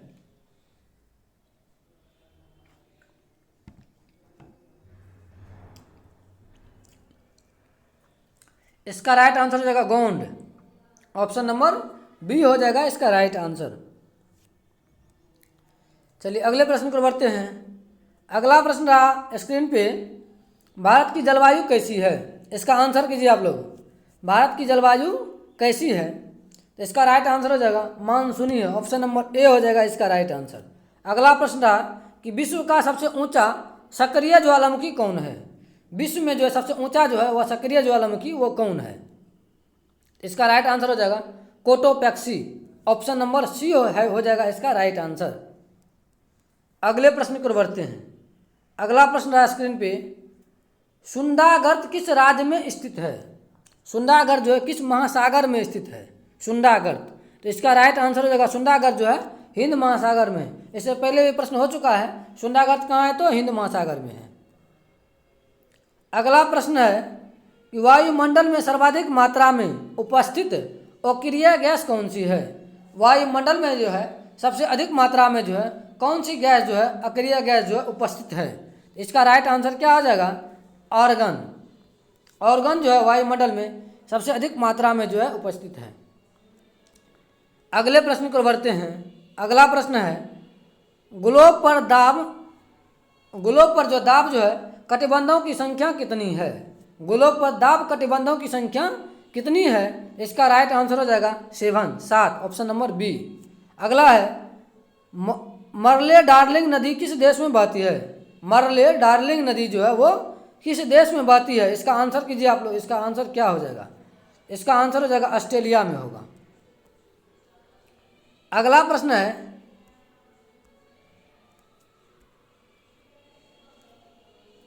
भारत स्थित है। भारत कहाँ स्थित है? उत्तरी पूर्वी गोलार्ध में भारत स्थित है। ऑप्शन नंबर ए हो जाएगा इसका राइट आंसर, उत्तरी पूर्वी गोलार्ध। अगले प्रश्न को बढ़ते हैं और फटाफट प्रश्न को करते हैं। सहारा मरुस्थल कहाँ पर स्थित है? सहारा मरुस्थल जो है वो कहाँ पर है? इसका राइट आंसर हो जाएगा उत्तरी अफ्रीका में है सहारा मरुस्थल। आप लोग भी साथ साथ जो है कमेंट करते रहिए, आंसर करते रहिए। अगला प्रश्न है स्क्रीन पे आप लोगों के लिए, विश्व का सबसे बड़ा मोटर वाहन केंद्र कहाँ पर स्थित है? विश्व में जो है सबसे बड़ा मोटर वाहन केंद्र जो वो कहाँ पर है? वो डेट्रॉइट हो जाएगा, अमेरिका में है, डेट्रॉइट। अगला है, प्रकृति का सुरक्षा वल्व किसे कहा जाता है? प्रकृति का जो सुरक्षा वल्व जो है वो कहा जाता है ज्वालामुखी को। ऑप्शन नंबर बी हो जाएगा इसका राइट आंसर। अगला प्रश्न देखिए क्या कह रहा है, विश्व की सबसे बड़ी नदी मोहना जो डेल्टा कौन सी है? विश्व की सबसे बड़ी नदी जो मोहना बनाती है, जो डेल्टा निर्माण करती है, वो कौन सी है? तो इसका राइट आंसर हो जाएगा गंगा नदी का डेल्टा। गंगा नदी का डेल्टा जो है विश्व में सबसे बड़ी जो है नदी मोहना वाली डेल्टा है। अगला प्रश्न है स्क्रीन पे आप लोगों के लिए, ग्रेट बैरियर रीफ किस महासागर में स्थित है? ग्रेट बैरियर रीफ जो है वो किस महासागर में है? इसका राइट आंसर हो जाएगा प्रशांत महासागर में है। अगले प्रश्न को बढ़ते हैं। अगला प्रश्न है, city of Golden Gate, city of Golden Gate किस नगर को कहा जाता है? सिटी ऑफ गोल्डन गेट के नाम से जो है सैन फ्रांसिस्को को जाना जाता है, सिटी ऑफ गोल्डन गेट के नाम से। अगला प्रश्न है आप लोगों के लिए, पृथ्वी 1 घंटे में कितना देशांतर घूमती है? पृथ्वी जो है वो 1 घंटे में जो वो कितना देशांतर घूमती है? इसका राइट आंसर हो जाएगा 15 डिग्री देशांतर। अगले प्रश्न को बढ़ते हैं। अगला प्रश्न क्या रहा है, विश्व में यूरेनियम का सबसे बड़ा उत्पादक देश कौन सा है? विश्व में जो है यूरेनियम का जो है सबसे बड़ा उत्पादक देश कौन सा है? इसका राइट आंसर क्या होगा?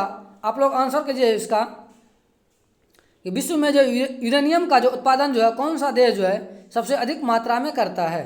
तो वो देश है कनाडा। ऑप्शन नंबर डी हो जाएगा इसका राइट आंसर। अगला प्रश्न है, भारत में सर्वाधिक जनजाति किस राज्य में पाई जाती है? भारत में सर्वाधिक जनजाति जो है किस राज्य में पाई जाती है? इसका आंसर क्या होगा? मध्य प्रदेश में। ऑप्शन नंबर सी हो जाएगा इसका राइट आंसर। अगला प्रश्न है स्क्रीन पे आप लोगों के लिए, इसका आंसर कीजिए, कोयला किस चट्टान में मिलता है? कोयला जो है किस चट्टान में मिलता है? इसका आंसर कीजिए आप लोग।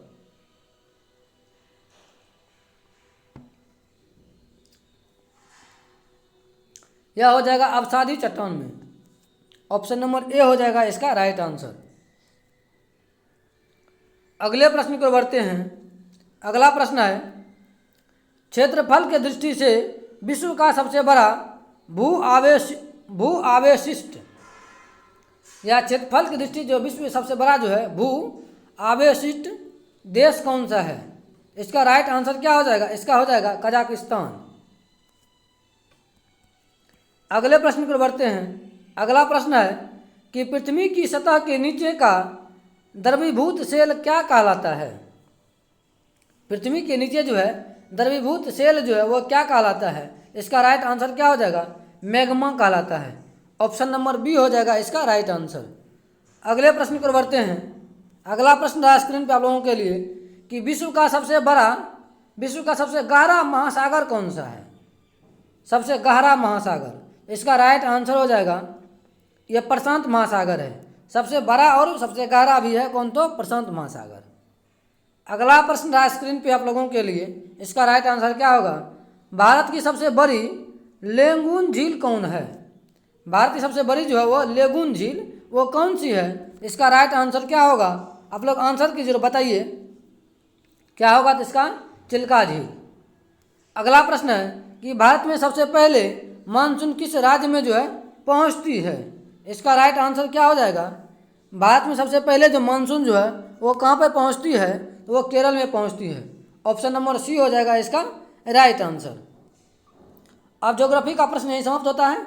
अब आगे जो है पॉलिटी के प्रश्न को देखेंगे। तो चलिए पॉलिटी के प्रश्न का शुरुआत करते हैं। अगला है कि संविधान सभा का गठन कैबिनेट मिशन के सिफारिश पर कब किया गया था। संविधान सभा का जो गठन किया गया वो कैबिनेट मिशन की सिफारिश पर किया गया था, तो कब किया गया था? तो इसका राइट आंसर क्या हो जाएगा? 1946 ईस्वी में किया गया था। ऑप्शन नंबर बी हो जाएगा इसका राइट आंसर। आप लोग भी आंसर करते रहिए। भारतीय संविधान के निर्माण में कुल कितना समय लगा? भारतीय संविधान के निर्माण जो हुआ उसमें कुल कितना समय लगा? आंसर कीजिए आप लोग इसका। क्या होगा आंसर? आंसर कीजिए फटाफट आप लोग इसका। 2 साल 11 महीना 18 दिन। ऑप्शन नंबर सी हो जाएगा इसका राइट आंसर। अगला प्रश्न है स्क्रीन पे कि पाकिस्तान के लिए पृथक संविधान सभा का गठन कब किया गया? पाकिस्तान के लिए जो है पृथक संविधान सभा का गठन जो कब किया गया था? आंसर कीजिए आप लोग। इसका आंसर हो जाएगा 26 जुलाई 1947 ईस्वी को। ऑप्शन नंबर बी हो जाएगा इसका राइट आंसर। अगला है प्रारंभ में संविधान सभा में कुल कितने सदस्य की संख्या थी? जिस समय संविधान सभा का गठन हुआ था प्रारंभ में, उस समय कितने सदस्य थे? इसका राइट आंसर हो जाएगा 389 सदस्य थे, 389। अगला प्रश्न है भारत के विभाजन के बाद संविधान सभा में सदस्यों की संख्या कितनी थी? जब भारत का विभाजन हो गया भारत और पाकिस्तान में, उसके बाद जो है संविधान सभा में कितने सदस्य बच गए थे? तो इसका राइट आंसर हो जाएगा 299। ऑप्शन नंबर बी हो जाएगा इसका राइट आंसर। अगला प्रश्न है संविधान सभा की प्रथम बैठक के अध्यक्ष थे। संविधान सभा की जो प्रथम बैठक हुई उसके अध्यक्ष कौन थे? तो इसका राइट आंसर हो जाएगा, कमेंट कीजिए तो आप लोग इसका। संविधान सभा के प्रथम बैठक अध्यक्ष कौन था? डॉक्टर सच्चिदानंद सिन्हा। ऑप्शन नंबर डी हो जाएगा इसका राइट आंसर। इसको अस्थायी अध्यक्ष भी कहा जाता है और अस्थायी अध्यक्ष के रूप में किसे जाना जाता है? डॉक्टर राजेंद्र प्रसाद को। चलिए अगला प्रश्न है संविधान सभा के अस्थायी अध्यक्ष कौन थे? तो डॉक्टर सच्चिदानंद सिन्हा, अभी बताए हुए थे आगे। चलिए अगला प्रश्न है संविधान सभा के संवैधानिक सलाहकार कौन थे? संविधान सभा के जो संवैधानिक सलाहकार थे वो थे BN Rao. Option number B हो जाएगा इसका राइट आंसर। अगले प्रश्न को बढ़ते हैं। अगला प्रश्न है डॉक्टर राजेंद्र प्रसाद को संविधान सभा का अस्थायी अध्यक्ष कब बनाया गया था? डॉक्टर राजेंद्र प्रसाद को संविधान सभा का जो है अस्थायी अध्यक्ष जो है 11 दिसंबर 1946 ईस्वी को बनाया गया। अगले प्रश्न को बढ़ते हैं। अगला है प्रारूप समिति के अध्यक्ष कौन थे? इसका राइट आंसर हो जाएगा डॉक्टर भीमराव अंबेडकर प्रारूप समिति के अध्यक्ष थे। अगला है प्रथम कानून किसे बनाया गया? प्रथम कानून मंत्री किसे बनाया गया? तो इसका राइट आंसर हो जाएगा डॉक्टर भीमराव अंबेडकर को। अगला प्रश्न है कि झंडा समिति के अध्यक्ष कौन थे? झंडा समिति के अध्यक्ष कौन थे? जैविक कृपलानी थे। ऑप्शन नंबर बी हो जाएगा इसका राइट आंसर। अगला प्रश्न है कि संविधान की आत्मा किसे कहा गया? संविधान की आत्मा किसे कहा गया? तो इसका राइट आंसर हो जाएगा संविधान की आत्मा के रूप में जो है संवैधानिक उपचार का अधिकार जो है 1932 में जिसका वर्णन है, यह जो संविधान की आत्मा कहा गया इसको। चलिए अगले प्रश्न को बढ़ते हैं। अगला प्रश्न है संविधान की कुंजी किसे कहा गया? संविधान की कुंजी जो है किसे कहा गया? संविधान की कुंजी किसे कहा जाता है? तो संविधान की कुंजी जो है वो कहा जाता है प्रस्तावना को। अगले प्रश्न को बढ़ते हैं। अगला प्रश्न है कि संविधान की प्रस्तावना में धर्मनिरपेक्ष समाजवादी शब्द किस संविधान संशोधन के अंतर्गत जोड़ा गया था? संविधान की प्रस्तावना में जो है धर्मनिरपेक्ष समाजवादी शब्द जो है किस संविधान संशोधन के अंतर्गत जो है जोड़ा गया? तो इसका राइट आंसर हो जाएगा 42वां संविधान संशोधन के द्वारा जो है जोड़ा गया था। अगला प्रश्न है कि भारतीय संविधान को अंगीकृत कब किया गया? भारतीय संविधान को अपनाया कब गया? तो 26 नवंबर 1949 ईस्वी को। अगले प्रश्न को बढ़ते हैं। अगला प्रश्न है कि भारतीय संविधान को पूर्ण रूप से लागू कब किया गया? भारतीय संविधान को जो है पूर्ण रूप से लागू कब किया गया? इसका राइट आंसर हो जाएगा 26 जनवरी 1950 ईस्वी को। चलिए अगले प्रश्न को बढ़ते हैं। अगला प्रश्न है, भारतीय संविधान का पिता किसे कहा जाता है? तो भारतीय संविधान का पिता जो है वो कहा जाता है डॉक्टर भीमराव अंबेडकर को कहा जाता है, याद रखिएगा। अगले प्रश्न को बढ़ते हैं। अगला प्रश्न रहा है स्क्रीन पे आप लोगों के लिए, मूल संविधान में कुल भागों की संख्या कितनी है? मूल संविधान में जो है भागों की संख्या कुल 22 है। चलिए अगले प्रश्न को बढ़ते हैं। अगला है, वर्तमान में कुल अनुसूचियों की संख्या है। वर्तमान में कुल कितनी अनुसूचियां हैं? इसका राइट आंसर हो जाएगा 12 को, ऑप्शन नंबर बी। अगले प्रश्न को बढ़ते हैं। 8वीं अनुसूची में भाषाओं की कुल संख्या कितनी है? 8वीं अनुसूची में जो है भाषा की कुल संख्या कितना है? इसका राइट आंसर हो जाएगा 22, ऑप्शन नंबर डी हो जाएगा इसका राइट आंसर। अगले प्रश्न को बढ़ते हैं। अगला प्रश्न है, संविधान का सबसे बड़ा भाग कौन सा है? संविधान का जो है सबसे बड़ा भाग कौन सा है? तो 5वां भाग जो है संविधान का सबसे बड़ा भाग है। अगले प्रश्न है, भारत का मैग्ना कार्टा किसे कहा जाता है? भारत का मैग्ना कार्टा किसे कहा जाता है? इसका राइट आंसर हो जाएगा भाग 3 को जो है कहा जाता है। अगला प्रश्न है, संघीय न्यायपालिका का उल्लेख जो है किस भाग में है? संघीय न्यायपालिका का उल्लेख जो है वो भाग जो है भाग 5 में है। संघीय न्यायपालिका का उल्लेख भाग 5 में है। अगले प्रश्न को बढ़ते हैं। अगला प्रश्न रहा, प्रथम लिखित संविधान किसने दिया? प्रथम लिखित संविधान जो है वो किस देश का है? प्रश्न यह पूछा गया है। तो प्रथम लिखित संविधान वो अमेरिका का है। सबसे बड़ा लिखित संविधान वो भारत का है, ऑप्शन नंबर डी हो जाएगा इसका राइट आंसर। प्रथम जो है लिखित संविधान वो किसका है? तो भारत का है। अगले प्रश्न को बढ़ते हैं। नए राज्यों की स्थापना की शक्ति किस अनुच्छेद के अंतर्गत दी गई है? नए राज्यों की स्थापना की शक्ति जो है वो किस राज्य के अंतर्गत जो है वो दी गई है? इसका राइट आंसर हो जाएगा ऑप्शन नंबर 2। चलिए अगले प्रश्न को बढ़ते हैं। अगला प्रश्न है, वर्तमान में नए राज्य के निर्माण और उनके नामों में परिवर्तन करने का अधिकार किसको प्राप्त है? वो है संसद को, ऑप्शन नंबर ए हो जाएगा इसका राइट आंसर। अगला प्रश्न है कि भाषा के आधार पर गठित पहला राज्य कौन सा है? तो भाषा के आधार पर गठित जो पहला राज्य है वो हो जाएगा आंध्र प्रदेश। अगला प्रश्न है स्क्रीन पे आप लोगों के लिए,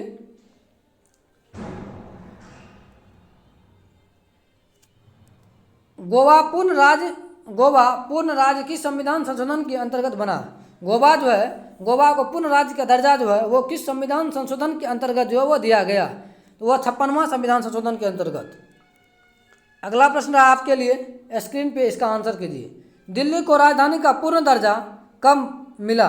दिल्ली को राजधानी का पूर्ण दर्जा जो है वो कब मिला? तो 1991 ईस्वी में मिला। अगला प्रश्न है, संविधान की संप्रभुता किसमें निहित होती है?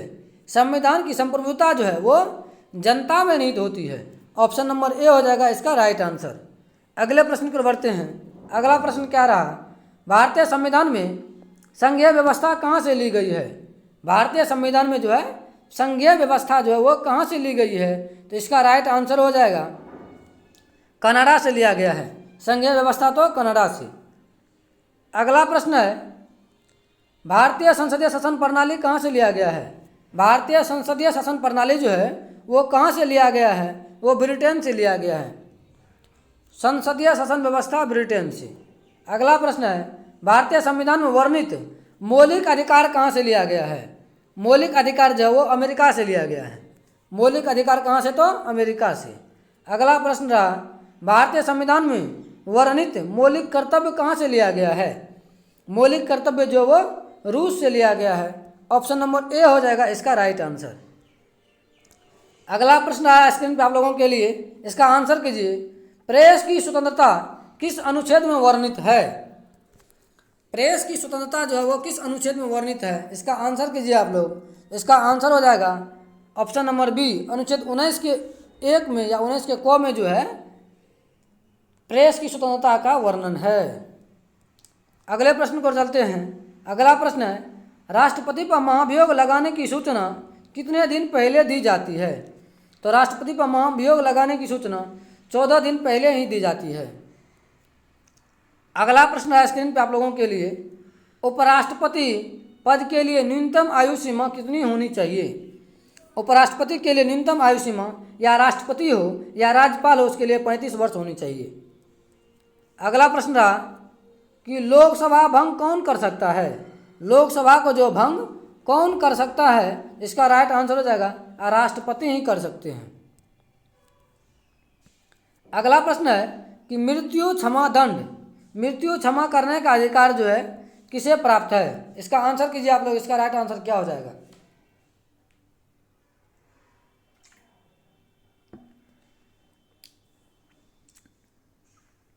यह हो जाएगा राष्ट्रपति को है।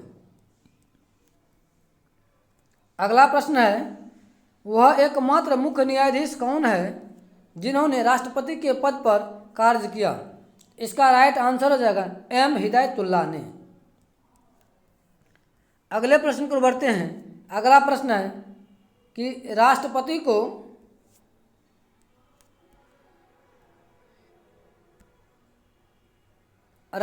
को लोकसभा में कितने सदस्यों को मनोनीत करने का अधिकार प्राप्त है? राष्ट्रपति को जो है लोकसभा में कितने सदस्य मनोनीत करने का जो है अधिकार प्राप्त है? तो इसका राइट आंसर क्या हो जाएगा? 2 गो। लोकसभा में 2 गो और राज्यसभा में 12 गो। राज्यसभा पूछे तो उसमें 12 गो, लोकसभा में 2 गो।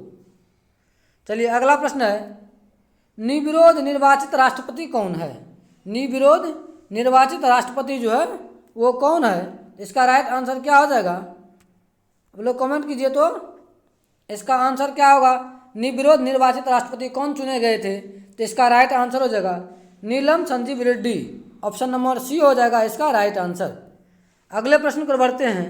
अगला प्रश्न है कि राष्ट्रपति का चुनाव लड़ने वाली प्रथम महिला उम्मीदवार, राष्ट्रपति का चुनाव लड़ने वाली प्रथम महिला उम्मीदवार कौन थी? ये हो जाएगा कैप्टन लक्ष्मी सहगल, कैप्टन लक्ष्मी सहगल। अगला प्रश्न है, जब दोनों सदनों का अधिवेशन नहीं चल रहा हो तो अध्यादेश जारी कौन करता है? अध्यादेश जारी करेगा कौन? तो राष्ट्रपति।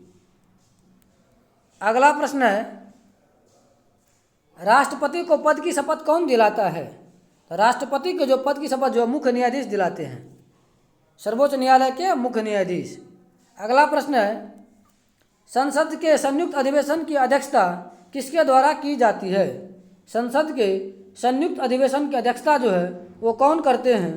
तो इसका राइट आंसर हो जाएगा लोकसभा अध्यक्ष करते हैं। अगला प्रश्न है, सर्वप्रथम राष्ट्रपति शासन किस राज्य में लगाया गया? तो सर्वप्रथम जो राष्ट्रपति शासन जो है वो लगाया गया था पंजाब में। ऑप्शन नंबर डी हो जाएगा इसका राइट आंसर। अगला प्रश्न है, राष्ट्रपति शासन की अधिकतम अवधि कितनी होती है?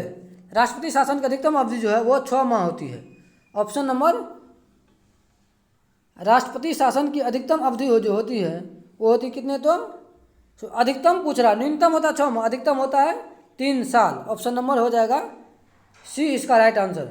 राष्ट्रपति शासन जो अधिकतम 3 साल होती है, 1-1 साल को इसको बढ़ाना पड़ता है।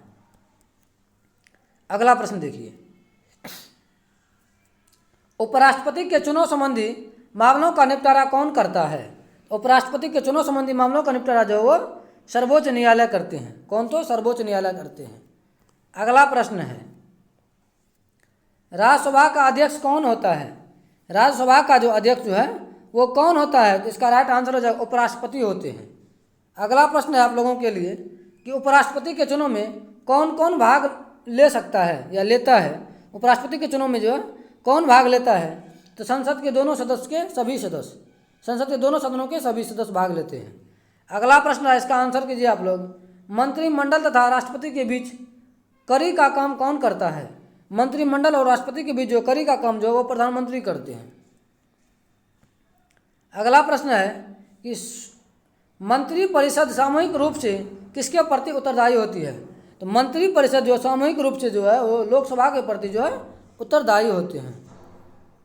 अगला प्रश्न देखिए, अगला प्रश्न क्या कह रहा है, यूएनओ में अटल बिहारी वाजपेयी ने पहली बार कब भाषण दिया था?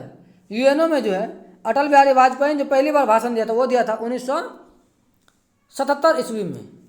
चलिए अगले प्रश्न को बढ़ते हैं। अगला प्रश्न रहा आपके लिए, एकमात्र प्रधानमंत्री कौन है जिन्होंने एक भी दिन संसद का सामना नहीं किया था? तो इसका राइट आंसर हो जाएगा चौधरी चरण सिंह ने। अगला प्रश्न है कि राज्यसभा का गठन कब हुआ था? राज्यसभा का गठन जो है 3 अप्रैल 1952 ईस्वी को हुआ था। अगला प्रश्न है लोकसभा का गठन कब हुआ? लोकसभा का गठन जो है वो कब हुआ था? इसका राइट आंसर हो जाएगा 6 मई 1952 ईस्वी को। लोकसभा का गठन हुआ था कब? तो 6 मई 1952 ईस्वी को। अगले प्रश्न पर बढ़ते हैं। अगला प्रश्न है संसद का निम्न सदन कहलाता है। संसद का जो है निम्न सदन जो है कौन कहलाता है? तो इसका राइट आंसर क्या हो जाएगा? संसद का निम्न सदन जो है वो लोकसभा कहलाते हैं और उच्च सदन जो है वो राज्यसभा कहलाते हैं। निम्न सदन लोकसभा, उच्च सदन राज्यसभा। अब यहाँ से पॉलिटी का क्वेश्चन समाप्त होता है। अब चलिए इकोनॉमिक्स का जो प्रश्न जो है स्टार्ट करते हैं। इकोनॉमिक्स का है अर्थशास्त्र का जनक किसे कहा जाता है? तो एडम स्मिथ को कहा जाता है। अर्थशास्त्र का जनक किसे कहा जाता है? तो एडम स्मिथ को कहा जाता है। अगला प्रश्न रहा भारतीय अर्थव्यवस्था कैसी है? अगला प्रश्न स्क्रीन पे भारतीय अर्थव्यवस्था कैसी है? तो वो विकासशील अर्थव्यवस्था है। चलिए अगला प्रश्न देखते हैं।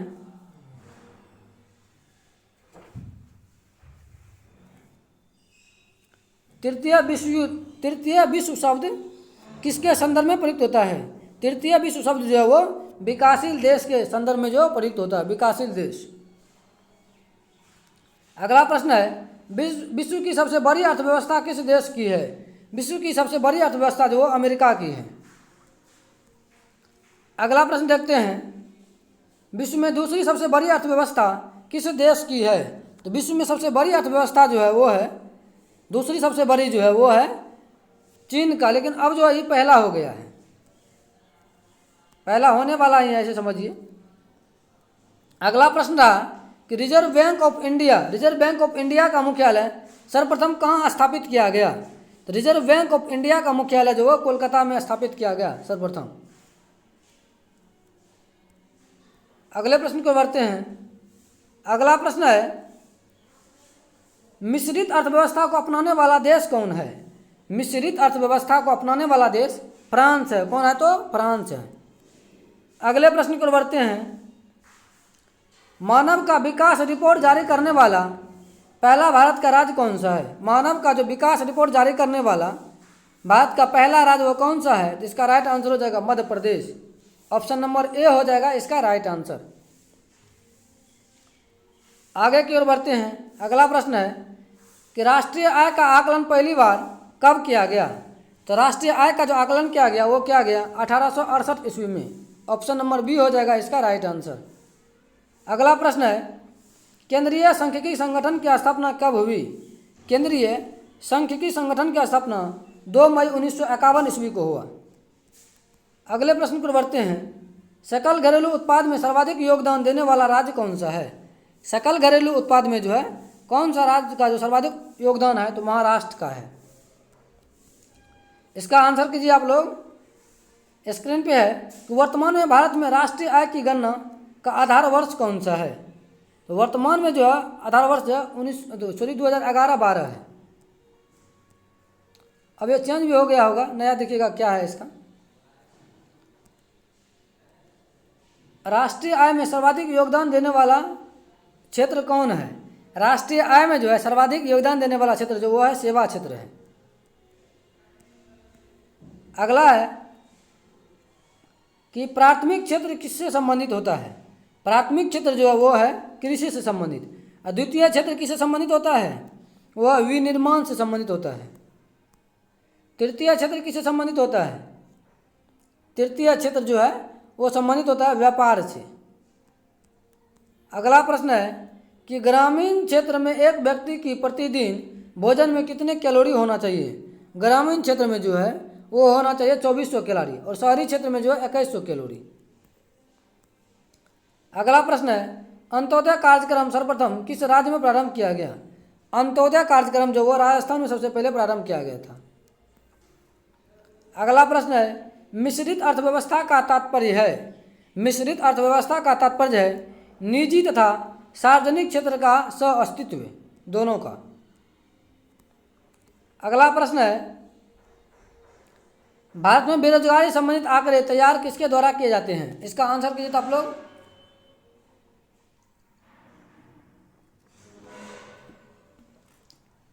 NSSO के द्वारा। चलिए अगले प्रश्न पर बढ़ते हैं। अगला प्रश्न है, भारत के कृषि क्षेत्र में किस प्रकार की बेरोजगारी पाई जाती है? तो भारत के कृषि क्षेत्र में जो है वो जो है प्रच्छन्न प्रकार की बेरोजगारी पाई जाती है, प्रच्छन्न छुपी हुई बेरोजगारी। अच्छा, प्रच्छन्न बेरोजगारी किसे कहते हैं? जैसे जहाँ काम हो 5 आदमी के वहाँ 10 आदमी करता हो, वह प्रच्छन्न बेरोजगारी। मतलब एक ही काम में सब लगा हुआ हो। बाप से पूछिए तो क्या कर रहा है, तो बोल रहा है कृषि। पिता से, बेटा भी तो कृषि, उसका पोता भी तो कृषि। यही है प्रच्छन्न बेरोजगारी, सब कृषि में लगा हुआ हो। एक ही काम जो एक ही आदमी कर सकता है, लेकिन सब उसी में लगा हुआ हो। भारत में बेरोजगारी का स्वरूप क्या है? भारत में बेरोजगारी का स्वरूप है वो है संरचनात्मक बेरोजगारी। अगले प्रश्न को चलिए, वित्तीय वर्ष की अवधि क्या होती है? वित्तीय वर्ष की अवधि 1 अप्रैल से 31 मार्च होती है। अगला प्रश्न है कि प्रथम वित्त आयोग का गठन कब हुआ था? प्रथम वित्त आयोग का गठन जो वो हुआ था 1951 ईस्वी में। वित्त आयोग का गठन कौन करता है? वित्त आयोग का गठन जो है वो कौन करता है? वो राष्ट्रपति करते हैं।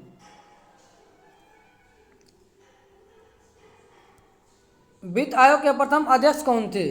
वित्त आयोग के प्रथम अध्यक्ष कौन थे? केसी नियोगी थे। ऑप्शन नंबर सी हो जाएगा इसका राइट आंसर। वित्त आयोग के अध्यक्ष की नियुक्ति कौन करता है? वित्त आयोग के अध्यक्ष की नियुक्ति जो कौन करता है वो करता है राष्ट्रपति। ऑप्शन नंबर ए हो जाएगा इसका राइट आंसर। अगला प्रश्न है कि वित्त आयोग का कार्यकाल जो है कितने वर्ष का होता है? वित्त आयोग का कार्यकाल जो वो होता है 5 वर्ष का। ऑप्शन नंबर बी हो जाएगा इसका राइट आंसर। अगला प्रश्न है कि वित्त आयोग में कुल सदस्यों की संख्या कितनी होती है? वित्त आयोग में जो कुल सदस्यों की संख्या कितनी होती है? इसका राइट आंसर हो जाएगा 5। अगला प्रश्न है कि अब तक कुल कितने वित्त आयोग का गठन जो हो चुका है? तो अब तक कुल कितने हुआ है? तो 14 हुआ है। अगला प्रश्न है 14वें वित्त आयोग का गठन जो है वो कब हुआ था? 14वें वित्त आयोग का गठन जो है 2012 में हुआ था। अगला प्रश्न है 14वें वित्त आयोग की सिफारिश जो है अवधि क्या है? ये हो जाएगा 2015 से 20। अगला है 14वें वित्त आयोग के अध्यक्ष कौन है? 14वें वित्त आयोग के अध्यक्ष थे YV रेड्डी। नीति आयोग का गठन कब हुआ? नीति आयोग का गठन हुआ कब? तो 1 जनवरी 2015 ईस्वी को। यह प्रश्न पूछा जा सकता है। नीति आयोग का गठन 1 जनवरी 2015 ईस्वी को। अगला है नीति आयोग कैसी संस्था है? नीति आयोग जो वो है परामर्शदात्री एवं गैर संवैधानिक संस्था। अगला प्रश्न है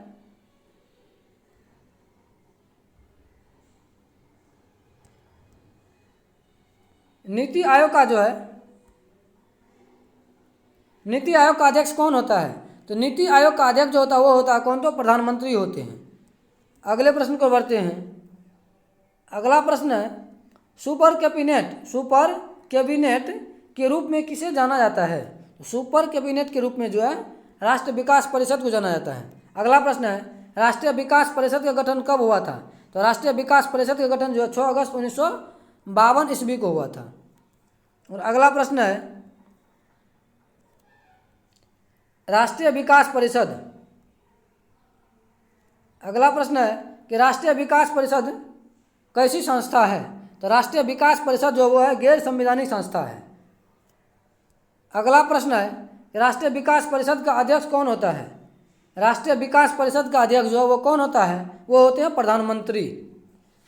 तो आज का वीडियो यहीं समाप्त करते हैं।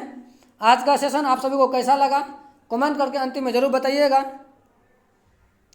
और जो अभी तक चैनल से नहीं जुड़े हैं अब वो चैनल से प्लीज़ जुड़ जाइए और चैनल को सब्सक्राइब कर लीजिए और अपने दोस्तों को भी शेयर कीजिए ताकि अधिक से अधिक लोगों तक जो वीडियो पहुंच सके और अधिक से अधिक लोग जो है इससे लाभान्वित हो सके। Thank you. जय हिंद।